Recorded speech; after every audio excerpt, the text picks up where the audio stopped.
आप सुन रहे हैं मैथिली जानकी रिकॉर्डिंग स्टूडियो बरहासी।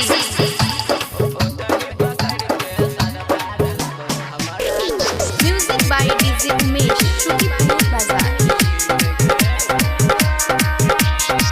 कैसे भोजन तोरा के बात पर मिल खतिया गाम के हाट पर।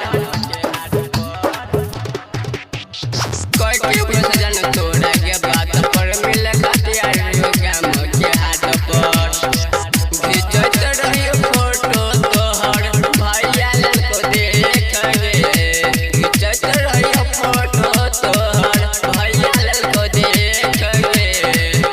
ओ तही पकड़ के सरबा दिल को हमरा पीट गे। ओ तही पकड़ के सरबा दिल को हमरा पीट गे। अभी आप सुन रहे हैं Maithili Janaki recording studio Barhasi. DJ Umesh,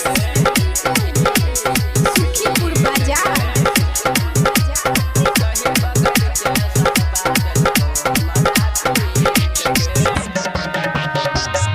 मिला खाती आइल छलियो हम के साइकिल से सबसे छुपाई के बड़ी मुश्किल से।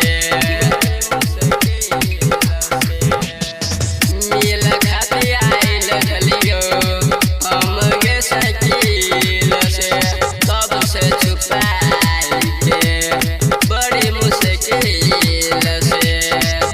बैठ के भागत रहियो पकड़ लेल को पीठ गे। बैठ के भागत रहियो पकड़ लेल को पीठ गे। ओतही पकड़ के सरबा दिल को हमरा पीठ गे। ओतही पकड़ के सरबा दिल को हमरा पीठ गे।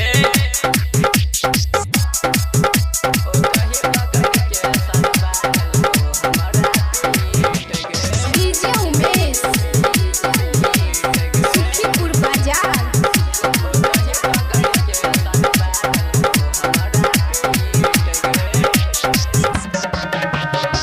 सतेंद्र शराबी के उठ गेल भरोसा।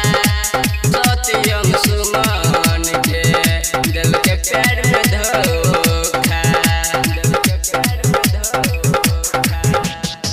सतेंद्र शराबी के उठ गेल